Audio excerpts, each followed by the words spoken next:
Okay, hi and welcome. Thank you for attending today's session. My name is Jasmine Shoemaker, and I, along with my colleagues Joe Lee and Lorraine Ojo Ohaikwari, founded the symposium series titled AI, Privacy and Ethics, Oh My, unpacking the questions surrounding artificial intelligence and higher education.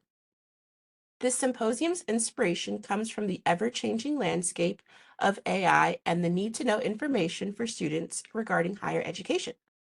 The symposium supports the university's vision of supporting excellence in higher education by connecting innovative teaching, learning, and research.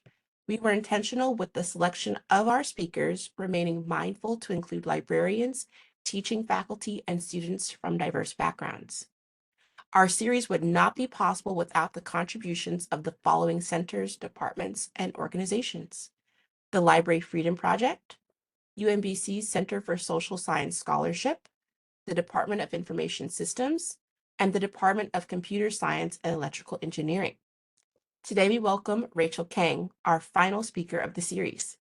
Rachael graduated from the University of North Carolina, Chapel Hill with a BS in psychology and attained her master's in experimental psychology and an advanced certificate in engineering psychology from the Rochester Institute of Technology. In her master's program, she studied the ability of machine learning to predict suicide risk. Following her master's program, she worked for about 2 years as a research and technology specialist at a software development company, where she was responsible for troubleshooting, testing new software updates, and ensuring optimal user experience for her clients.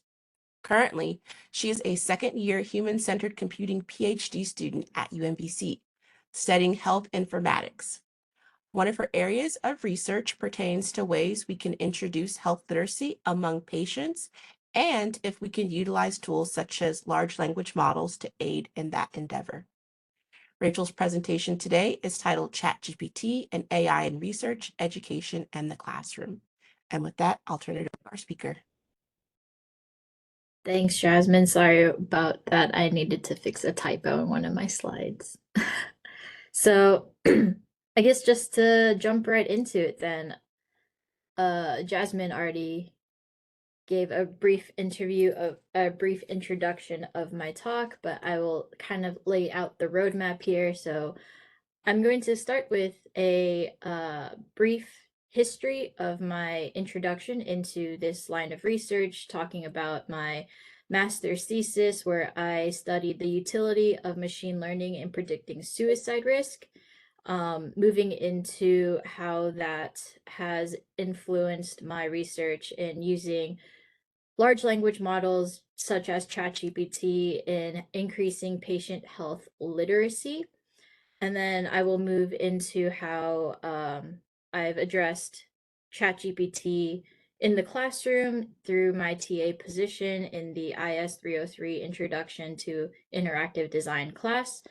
And I'll also introduce some of the most frequently asked questions I've gotten from students and some discussion points I've had with other TAs at other universities regarding ChatGPT in the classroom. And then I'll finish up with my viewpoints of the place of ChatGPT in the classroom and how we can foster an environment where students can learn, the benefits of using ChatGPT and some common pitfalls that they might fall into if they're not careful.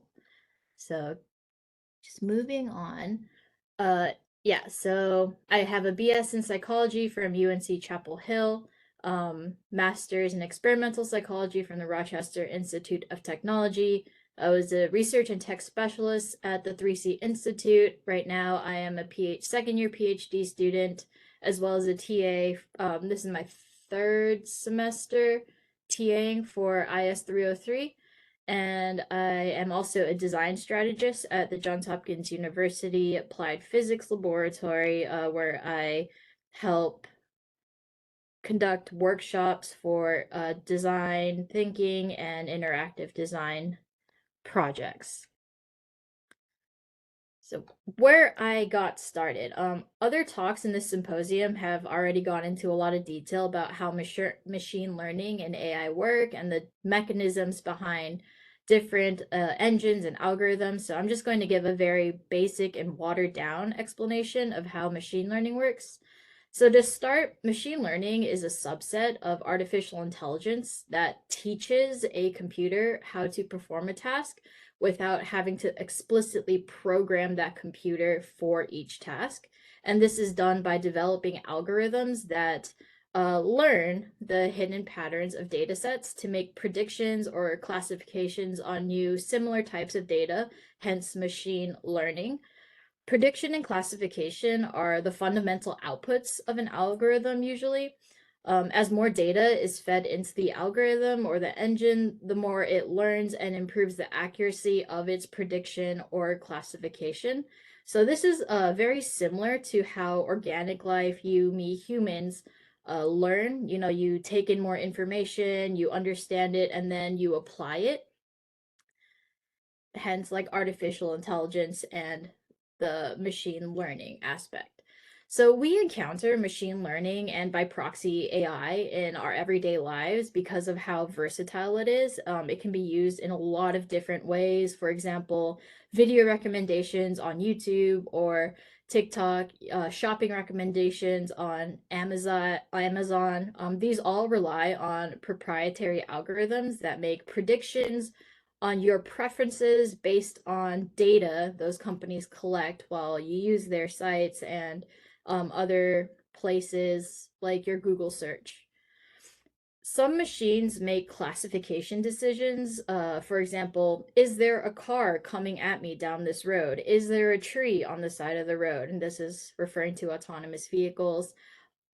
It can also be used in medicine. For example, does this patient have cancer? Yes or no. Does this MRI show a tumor? Yes or no. Machine learning models can also be used in drones and robots, and a lot of technology to help make that technology more intelligent and adaptable to changing environments. And in my master's thesis, I conducted a meta-analytic review where I explored the use of machine learning in predicting suicide risk. So why? Like what's the big deal with machine learning and AI and the health sector? Well, in my opinion, I think that machine learning and AI can be a very powerful set of tools. And I just want to emphasize tools there. They're tools that can be used to do a lot of good. And this was one of my major findings in my thesis. But before going, let me break this down a little bit. As technology has advanced, so have methods of data collection. Focusing specifically on the health sector, technology has allowed doctors and health researchers to more easily and systematically collect tons and tons of data on their patients. So think back to like your last doctor's visit. Were you asked to complete an intake form on a device, or maybe they sent you some intake forms on your computer to fill out digitally? When you went to the doctor's office, did you check in using a kiosk or an iPad? I know RIH uses iPads for check-ins, and then they ask you to fill out a little questionnaire usually about your current medical status and things that you've done recently. Chances are that your health information is now being gathered and stored electronically. I think very rarely you see uh, paper files on patients kept in doctor's offices. So we have that method of data collection at the doctor's office. And then when we factor in new technology like our smart devices, you got your smartwatch, your phone, there are even more methods of data collection being gathered about us outside of the doctor's office. So like our heart rate, our temperature, our activity levels, even sleep patterns. So all this data can be used to paint a pretty accurate picture of a person's health and well-being. And we can collect and store data from hundreds of thousands to even millions of people. And when we're thinking about the big picture here, that is a whole stinking lot of data. So where do you even begin to analyze this data? Like, how do you extract meaningful information when you have terabytes and terabytes worth of data, right? Is it even possible for a human to run analyses on this data and do it in a quick and timely manner to actually help a patient in that moment in time? Probably not. And that's where machine learning comes into play. So, in my thesis, I conducted a meta analysis to explore the utility of machine learning to predict suicide risk using data sets that contain all of this data that's being gathered by different organizations and people. So, like the government and your hospitals. So a meta-analysis, briefly, is a statistical test that synthesizes data in studies across multiple studies, and it's conducted usually to determine the strength of present evidence on a topic of research. One of my favorite analogies that a professor used to explain meta-analysis was this scenario. It's like if you're a researcher and you want to know if puppy therapy is an effective means to decrease stress and how effective is it? You can answer this question using a meta analysis because it lets you summarize the results of puppy therapy across a bunch of different studies. So, keeping this in mind, the findings of my thesis pretty much boil down to yes, machine learning can accurately predict suicide risk. It can be a tool that doctors use to assess whether a patient is at risk of suicide. But, like with all research, and I'm sure all of my research folks in the crowd can attest to this, there are a lot more questions that I came up with after finishing this thesis. Some of these questions were, how to integrate AI into healthcare, how to how to ensure a balance between a decision support system versus a decision making system. Uh, the reason for these questions is, we don't want to force caregivers to take time away from their patients to learn a new system and figure out ways to make it work in their practice. And this last question here, how to ensure a balance. I included this question because I think this question extends beyond healthcare and it can be kind of translated to how do we ensure that AI is used as a tool and not a solution? And I think that question is something that we can cover in this talk here. The next couple slides are very text heavy, so I will try to condense it as much as possible, but I wanted to go over some papers that were foundational in my research into this field, AI in healthcare. So starting with this paper, it's a review where researchers investigated the ability of ChatGPT specifically to support clinical practice, produce scientific writing, and how it may be misused in medicine and research.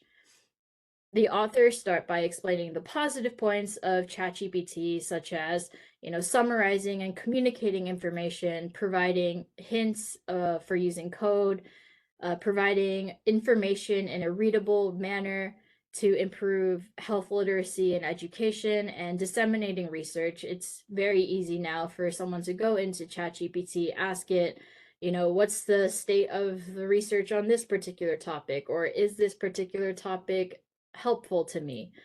So it's a great way to expand the reach of results.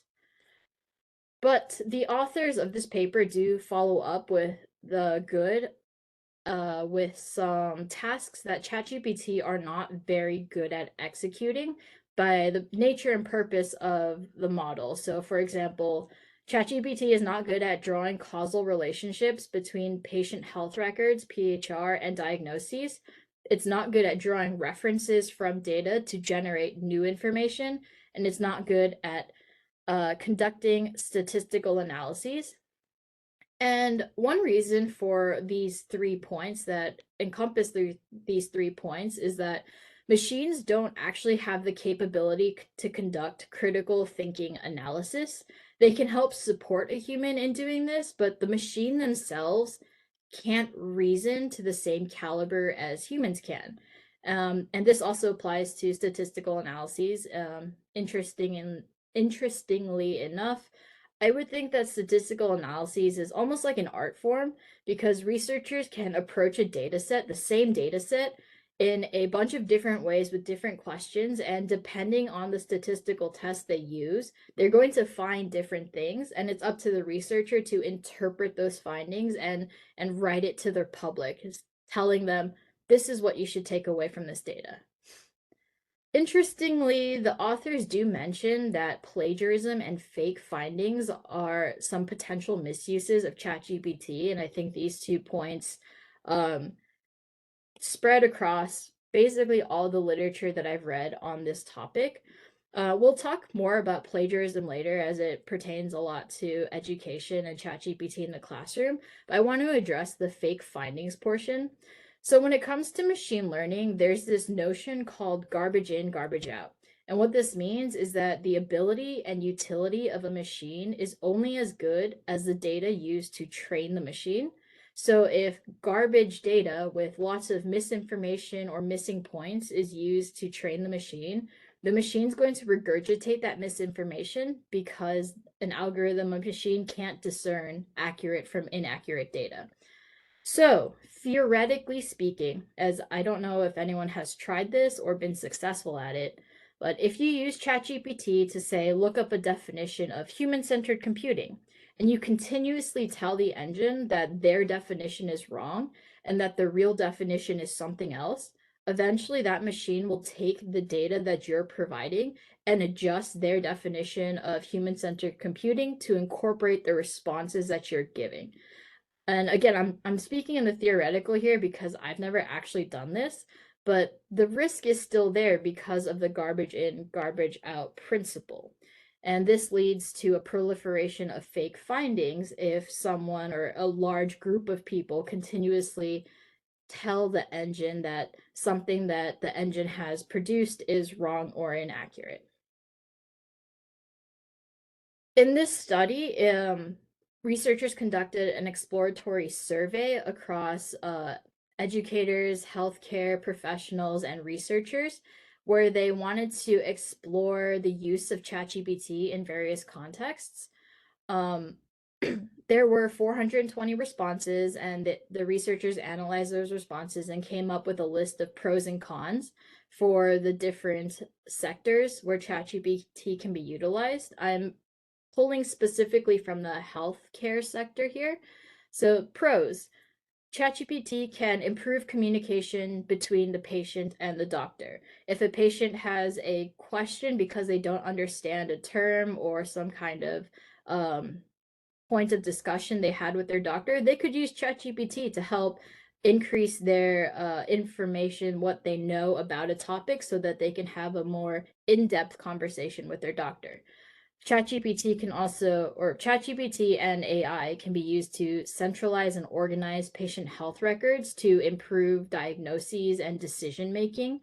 And it can be used to increase the efficiency in note taking and health record recording. However, there are these cons, which are inaccuracies and making up content, the inability of machines to discern malicious information, the increase of efficiency may lead doctors to take on more patients than they're able to, and that's a more meta impact of ChatGPT. And there is also the risk of doctors in a rush copying and pasting the reports generated by ChatGPT into a patient health record. And we've already seen in other research the potential negative impact that this may have. So I want to point out this malicious information point that the researchers made. So malicious information in this context refers to training data that contains malevolent responses. So this training data contains intentionally inaccurate information, essentially creating a poisoned data set. And this inaccurate information is then regurgitated to the users by the machine. We saw this a lot happen during the COVID-19 pandemic with regards to fake news, inaccurate treatments, inaccurate diagnosis, and inaccurate clinical outcomes regarding the COVID-19 virus. And this was something that healthcare professionals had to contend with. So this is the type of malicious misinformation that can be introduced to the machine because of the training data, going back to the whole garbage in, garbage out model.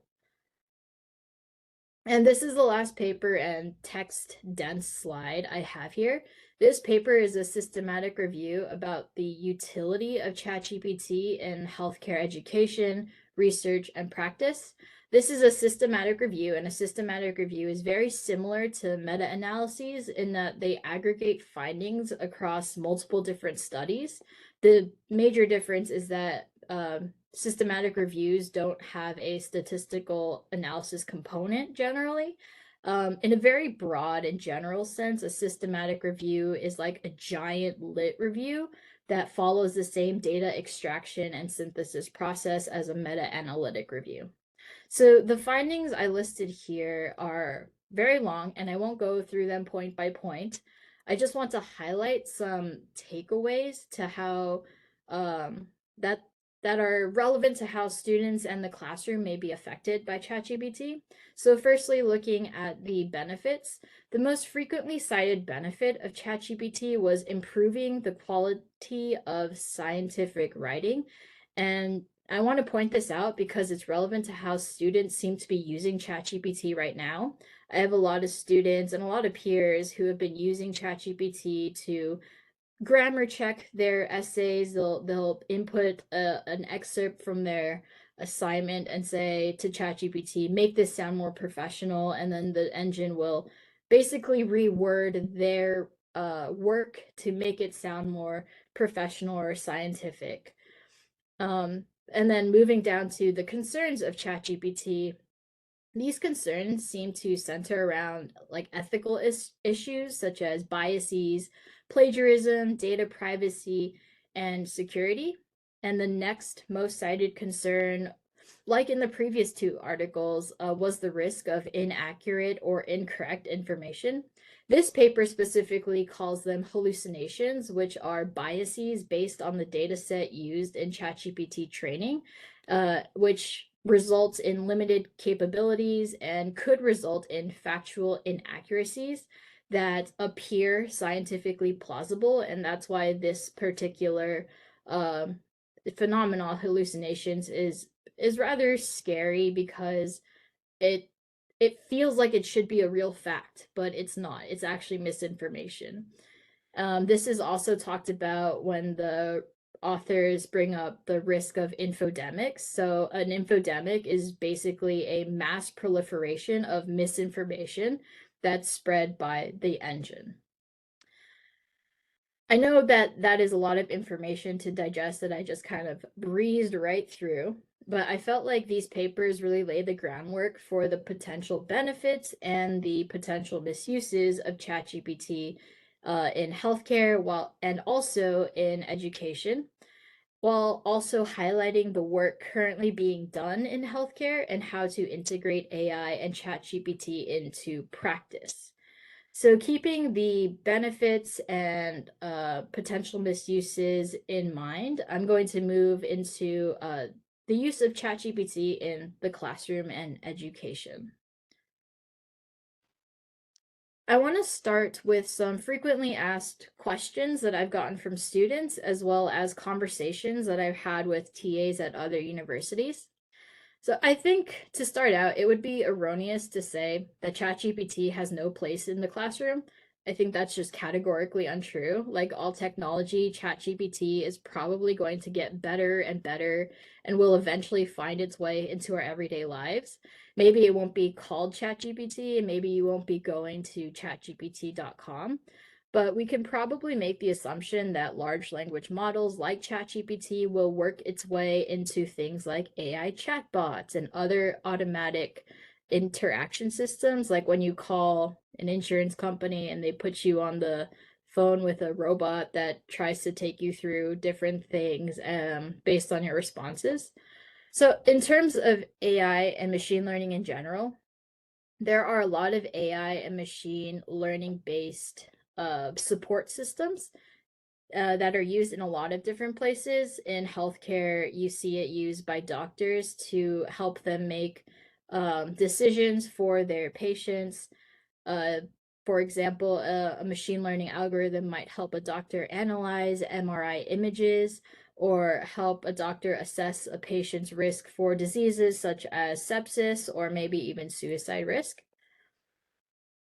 Keeping that in mind, I believe that ChatGPT and AI are tools that both educators and students should continue to learn more about. And as educators, I think that we should make an effort to share our understandings and our journeys to learning more about AI and ChatGPT with our students to let them know, hey, I'm also not an expert in this, and this is a learning opportunity for us to go on together. So these are some of the common questions I get asked from other TAs. Firstly, being, how do you check for ChatGPT generated homework assignments? And this comes from the place of I just want to make sure that kids aren't using ChatGPT to write their whole homework, to write their whole lab, which is a fairly reasonable question to ask and concern we have. Other things are like, what are your thoughts on giving zeros to students who use ChatGPT generated essays or ChatGPT generated responses in their homework assignments? Does your professor even allow students to use ChatGPT in the classroom? How many of your students actually use it, and how can you tell if a student is using it? And how do you approach a student to talk about ChatGPT being used in their essays and other things?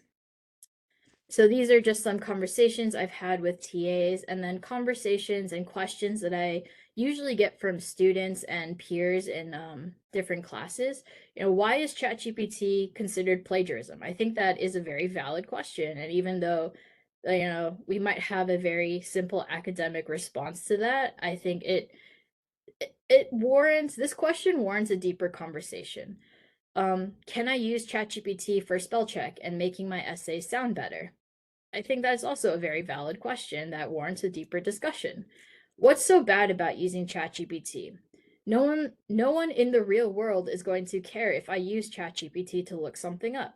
My professor doesn't care if I use ChatGPT in my assignments. And something else that comes up is one professor doesn't care, one professor absolutely says no, and there's no consistency across different classes about the place of ChatGPT in homework assignments. These are a lot of questions and a lot of different conversations to be had, and it's hard to address all of them. So this was my approach in the IS 303 class. So in fall of 2023, I was a co-TA for the IS 303 class being taught by Dr. Tara Reynolds that semester. And Dr. Reynolds asked me and Brandon, who is my co-TA, to come up with an activity or a brief discussion to have with students about responsible use of ChatGPT in the classroom. So, based on my own experiences and research into AI, there were two things that I definitely wanted to address. First of all, I wanted to demonstrate to the students that we can have an open and honest discussion about the positive uses of ChatGPT. I wanted to lay the groundwork where the students don't feel like they're doing something wrong by asking me about ChatGPT or using ChatGPT. I thought the easiest way to come about this or go about this was to play a game of guess the animal in 20 questions with the students. And this was also our icebreaker activity. So two birds, one stone. In this activity, we had students pair up and log into ChatGPT, and we asked them to give ChatGPT this prompt. Can you guess the animal I'm thinking of in 20 questions or less? After the student typed in this question, ChatGPT generates a response that's usually along the lines of, sure, is the animal you're thinking of a mammal?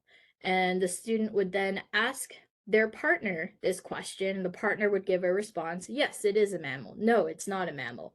And the student using ChatGPT would type that in as a response, and ChatGPT would generate another question. Is the animal you're thinking of furry? And then that kind of back and forth until ChatGPT either guessed the animal or ran out of questions to be asked.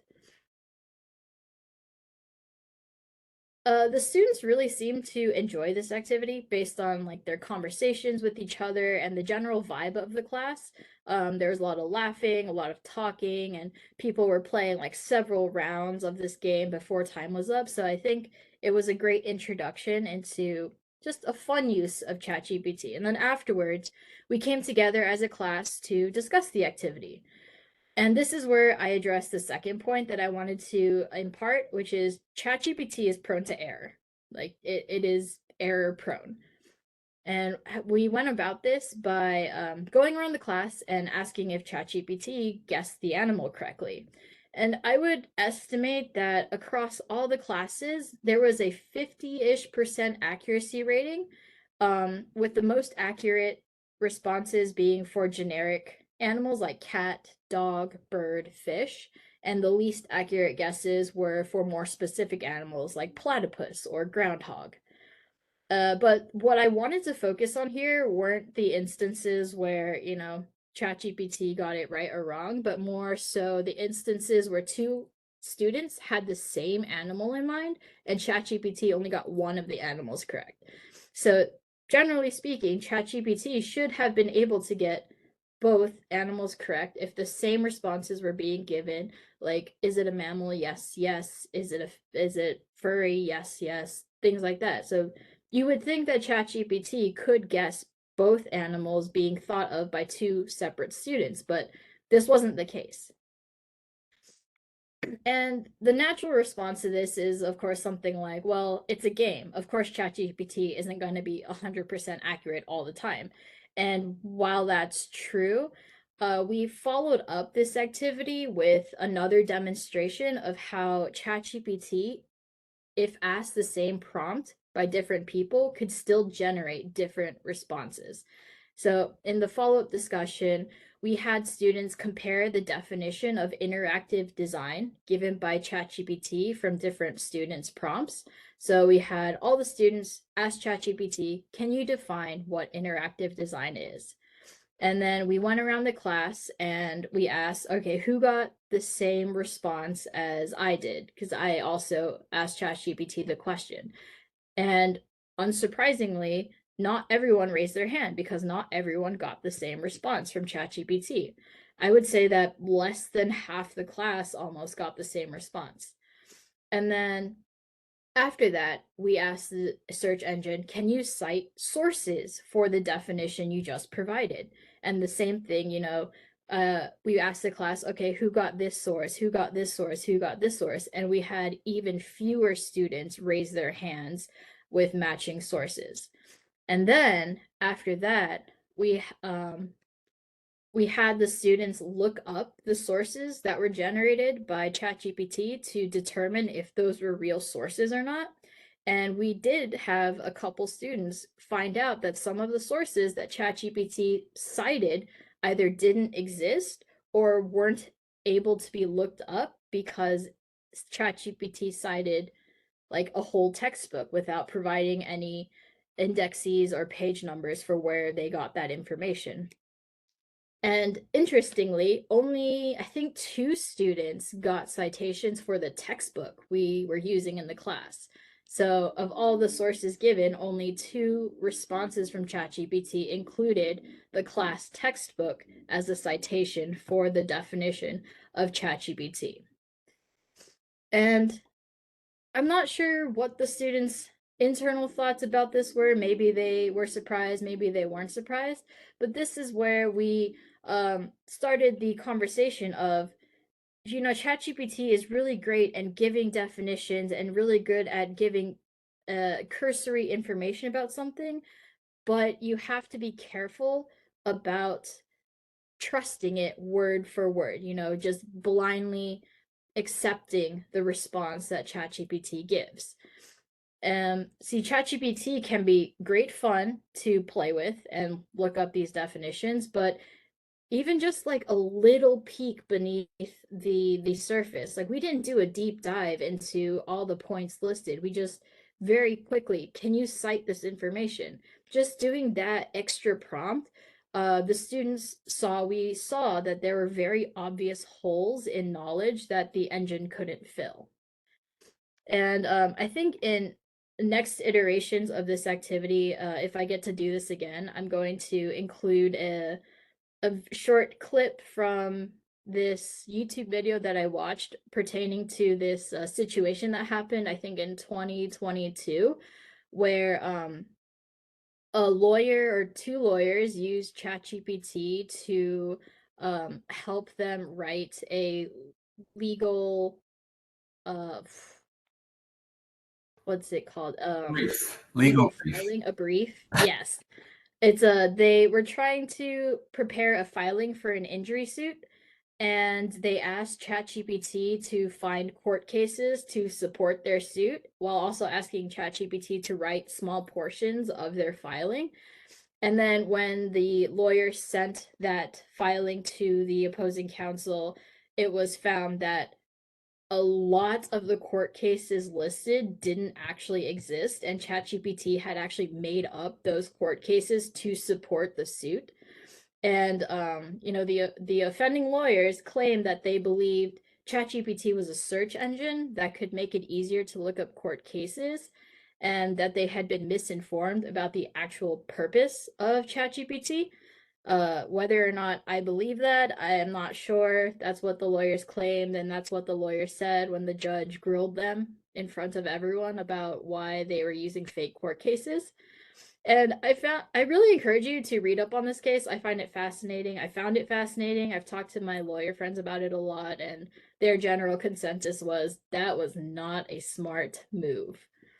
But I bring this up because I think it's a pretty classic example, in my opinion, of how ChatGPT is not good at providing sources. And more importantly, it is shown to make up information and proliferate false information.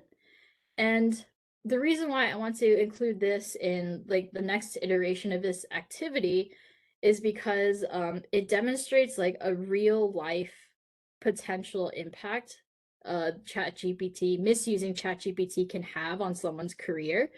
I'm not sure if the judge actually brought up sanctions against the lawyers, but I can probably confidently say when this article came out, people were hesitant to ask these lawyers for their services. So, in the classroom, at best case scenario, you're asked to redo the work, right? You turn in something from ChatGPT, there's wrong information. The professor's like, hey, I'm giving you a chance to redo it, make it up. In the worst case scenario, you have a judge get very angry at you and fine you thousands of dollars for doing something bad. So, of course, after the activity, we provided some guidelines for the use of ChatGPT in the lab assignments for the IS 303 class per Dr. Reynolds' views of how to appropriately use ChatGPT in the classroom. We emphasized that we weren't discouraging students from using the engine. Actually, on the contrary, we demonstrated that ChatGPT could be very useful in learning and looking up cursory information about a topic. What we wanted to ensure was that the information the students were getting from the engine was correct. So to do this, we asked the students to, declare the use of the engine in their work. If they used it, just let us know. In this definition, I got this definition from ChatGPT.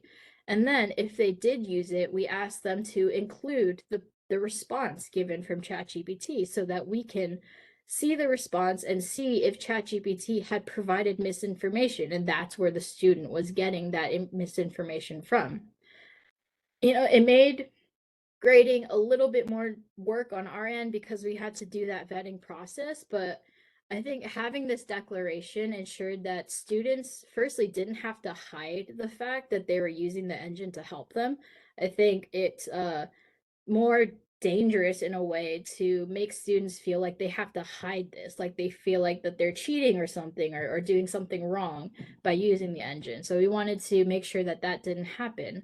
And we also wanted to make sure to help the students understand how you can kind of fact check some of the responses given by ChatGPT against things that you've learned in lecture and where information might not line up. So when we got to the topic of copying and pasting ChatGPT responses into the to the assignments, this is where we got a little bit of dissenting opinions about plagiarism. So one of the biggest questions given was, why is it plagiarism if I'm the one asking ChatGPT to generate this response? And, the answer may seem pretty obvious to some. Turning in work that you didn't create without citing it is by definition plagiarism. And while that's true, I think this idea and this question of why is it plagiarism if I'm giving the response or the prompt actually stems from this larger debate that's going on about AI work and AI generated work in general. Something that I've been following pretty closely is the use of AI in generating art. And this is a really big point of discussion in that community. So some argue, that AI art is stolen content from artists since their work is being used to train the algorithm, and thus all AI generated work is plagiarizing or stealing from other artists because it's pulling from different artist styles and not giving them proper attributions. And this is a very broad summation of that argument. On the other side, some people argue that all artwork is based on existing artwork, so there's no such thing as unique work. Thus, every new artwork that is produced is just a derivation of someone else's work. Valid argument, yes, no, maybe so. And then there are AI artists or self-proclaimed AI artists that argue that, giving the AI machine a prompt to generate this new work is generating novel work because the art is the product of a novel prompt. So there are a lot of different opinions about this topic, and I think, if you play devil's advocate, you can see the perspectives from a lot of different people, and it comes down to, what do you believe is the right or wrong response here? When will this debate come to a close? I'm not sure if it ever will. There are still people who believe that digital art is not real art because you're using a computer program to create art. And it's just a very messy thing to go through and come up with a definitive answer for. And I think this is part of the reason why a lot of students may be wondering, why is copying and pasting the ChatGPT responses considered plagiarism if I'm the one asking ChatGPT to make this response? And because there isn't a definitive answer from a larger body of people, I think it's important for educators to provide that boundary, to kind of set up those guardrails. And we're starting kind of from the bottom. We're starting with the students who will then trickle up into this larger body as they, go on in life, graduate, and start their careers.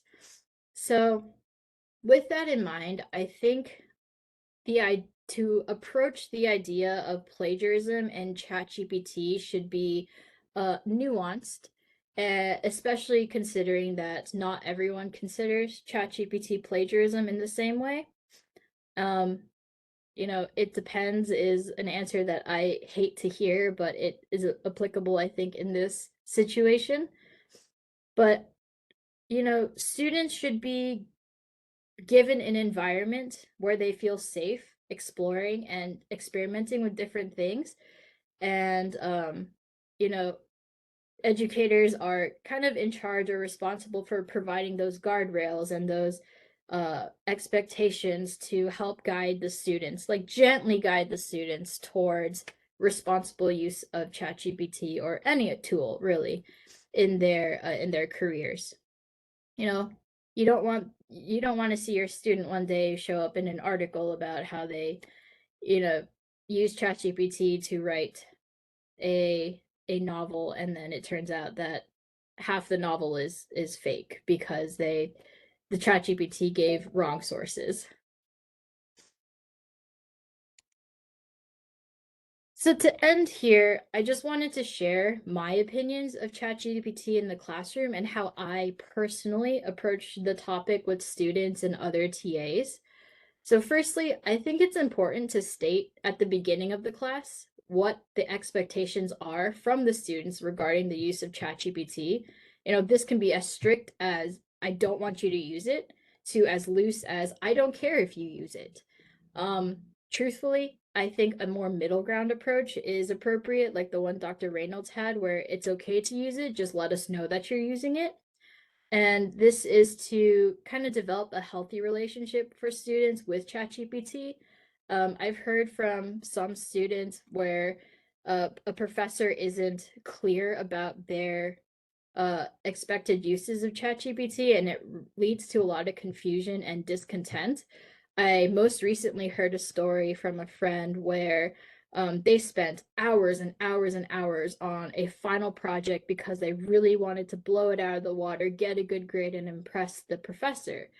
And they did. They got like a 95 or 100 on the assignment. And then they talked to their peer, and the peer said, "Oh, I did it in an hour, and I used ChatGPT to do it for me." And they also got a 95 to 100. And I mean, I'm sure you can imagine how disheartening that must be to learn that you put in all this work and you got a grade that you felt like you worked for, only to find out that someone got the same exact grade but didn't do nearly as much work as you did. So establishing that expectation at the beginning, I think, is very important. Secondly, I think that educators and people in this kind of educator role should consider doing like little updates or check-ins with students regarding, new developments of AI and ChatGPT, and just reinforcing, the expectations of the class and reminding them like, hey, this is what's expected, and moving forward, let's keep uh following these expectations. And it keeps an open and honest line of communication between students and educators regarding ChatGPT in the classroom. So, and then we kind of come to this interesting new development, I think, is using ChatGPT to help enhance writing. There are a lot of tools out there that students use, like Grammarly, to help make their essay sound better, to do grammar checks, to make sure that their writing is perfect in a way. Is this cheating?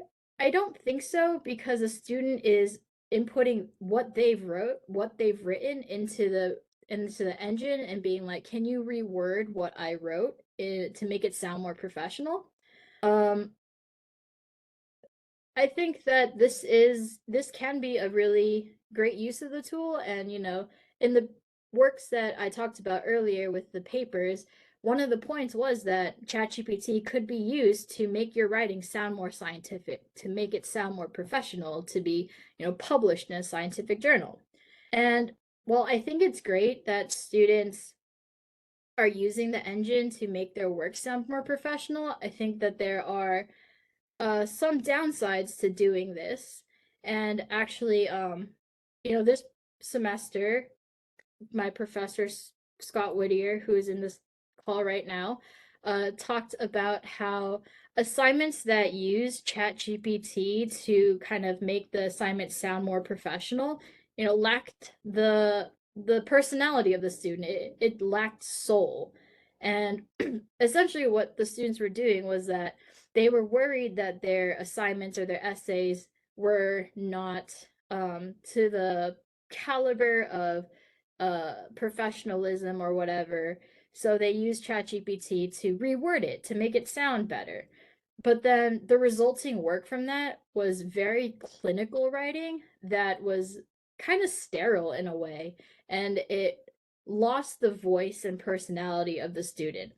Um, and I know that for me personally, I prefer reading student reports where I can feel the students' personality and thoughts coming through.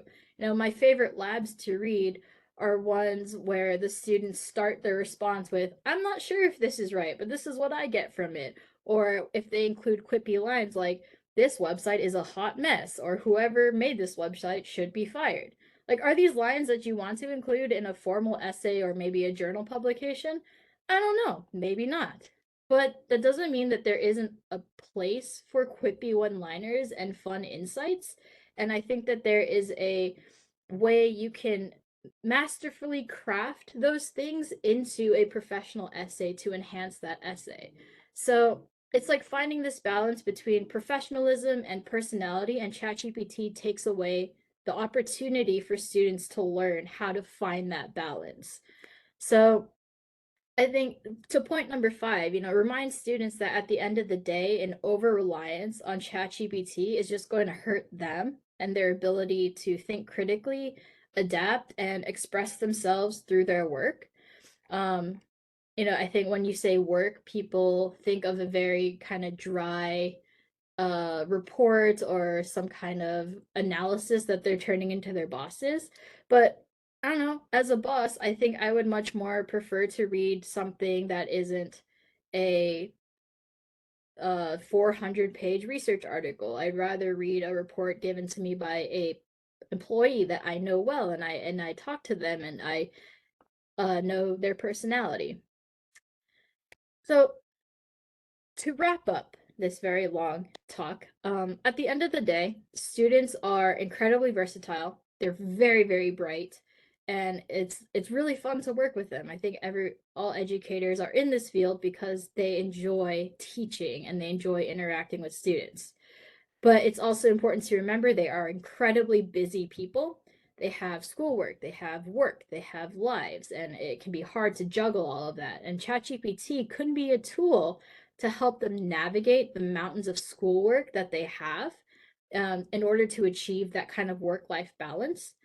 And it would be a disservice to them if they're told that they can't use these tools, that if they're uh, put into an environment where they feel like using these tools is cheating.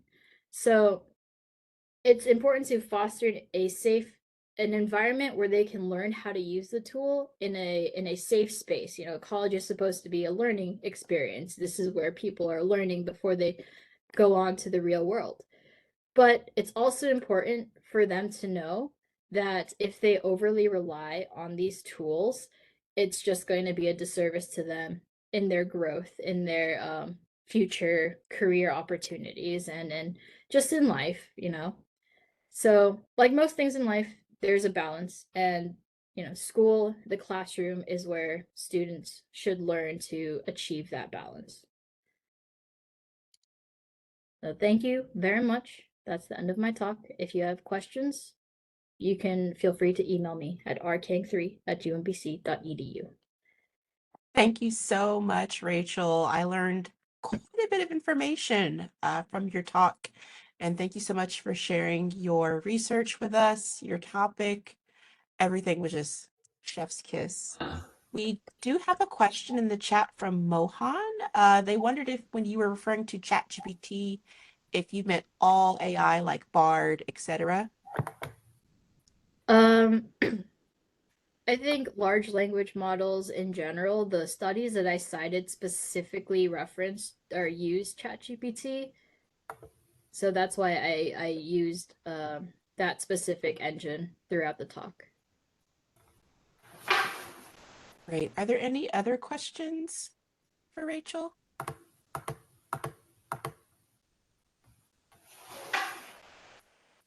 Someone asked, what is the class you mentioned, IS 303?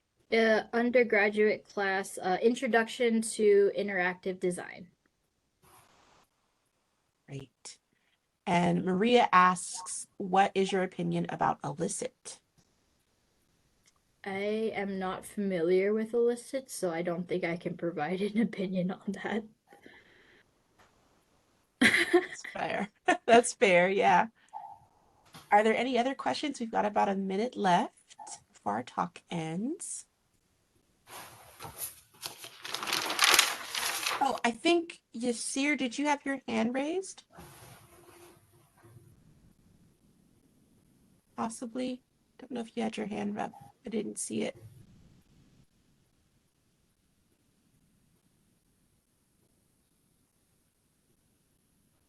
Okay, I think we're about at time. I want to thank Rachel so much for closing out our symposium today. If you were able to attend any other symposium events, thank you for attending. We will be sending out the recording after today. So yeah, thank you all so much. Have a great rest of your day. Thank you. Thank you.